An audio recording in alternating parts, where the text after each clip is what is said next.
Saudi Arabia में retirement age क्या है? क्या आपको आपका एम्प्लॉयर रिटायरमेंट एज के ऊपर टर्मिनेट कर सकता है या आप रिटायरमेंट एज पे रिज़ाइन कर सकते हैं? और अगर आप सऊदी अरेबिया में आना चाह रहे हैं तो इसकी वर्क वीज़ा की एज लिमिट क्या है? ये सारे आंसर्स आज हम करेंगे इस वीडियो में। आर्टिकल 74 जो है सऊदी लेबर लॉ का, वो रिटायरमेंट एज सेट करता है सऊदीज़ और एक्सपैट्स के लिए, औरतों और मर्दों के लिए। एक आर्टिकल अरब न्यूज़ पर पब्लिश हुआ था 2017 में, जिसके मुताबिक सऊदी अरेबिया में 3,30,000 एक्सपैट्स जो हैं वो रिटायरमेंट एज से ऊपर रह रहे हैं, यानी कि उनकी जो एज है रिटायरमेंट एज वो क्रॉस हो गई है, लेकिन वो फिर भी सऊदीया में रह रहे हैं। तो रिटायरमेंट एज है क्या?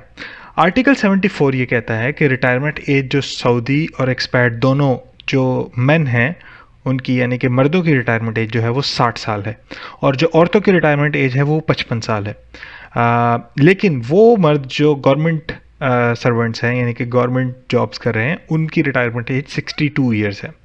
अब यहाँ पर ये क्वेश्चन है कि क्या हमें रिटायरमेंट एज हिजरी कैलेंडर के हिसाब से कैलकुलेट करनी है या अंग्रेज़ी यानी ग्रेगोरियन कैलेंडर के हिसाब से कैलकुलेट करनी है? तो इसके ऊपर आर्टिकल 10 जो है सऊदी लेबर लॉ का, वो ये कहता है कि जो भी डेट्स या पीरियड्स सऊदी लेबर लॉ में कैलकुलेट होंगे वो हमेशा हिजरी कैलेंडर के हिसाब से कैलकुलेट होंगे, यानी कि जो 60 साल या 62 साल की एज है ये हिजरी कैलेंडर के हिसाब से। अब अगला पॉइंट ये मैंने बात करनी है कि क्या आपका एम्प्लॉयर टर्मिनेट कर सकता है रिटायरमेंट एज पे? आर्टिकल 74 ये कहता है कि एक एम्प्लॉई जो है वो रिज़ाइन कर सकता है या एम्प्लॉयर टर्मिनेट कर सकता है उसका कॉन्ट्रैक्ट रिटायरमेंट एज के ऊपर विदाउट एनी पेनल्टी।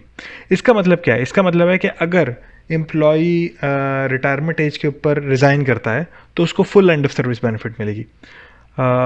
और इसी तरह अगर एक एम्प्लॉयर जो है वो उसको टर्मिनेट करता है एम्प्लॉई को उसकी रिटायरमेंट एज के ऊपर, वो 60 साल का होता है, एम्प्लॉय उसको टर्मिनेट कर देता है, तो फिर इस सूरत में उसको कोई भी एक्स्ट्रा बेनिफिट नहीं देना पड़ेगा, यानी simple end of service benefit देंगे और जो नॉर्मल बेनिफिट है वो देंगे, कोई एक्स्ट्रा बेनिफिट नहीं देना पड़ेगा क्योंकि वो रिटायरमेंट एज के ऊपर टर्मिनेट हो रहा है। आखिरी जो क्वेश्चन मैंने शुरू में रेज किया था कि वर्क वीज़ा की एज लिमिट क्या है, तो जो मैक्सिमम एज लिमिट है जिस पे एक आदमी का वर्क वीज़ा प्रोसेस हो सकता है वो है 55 साल, 55 ईयर्स।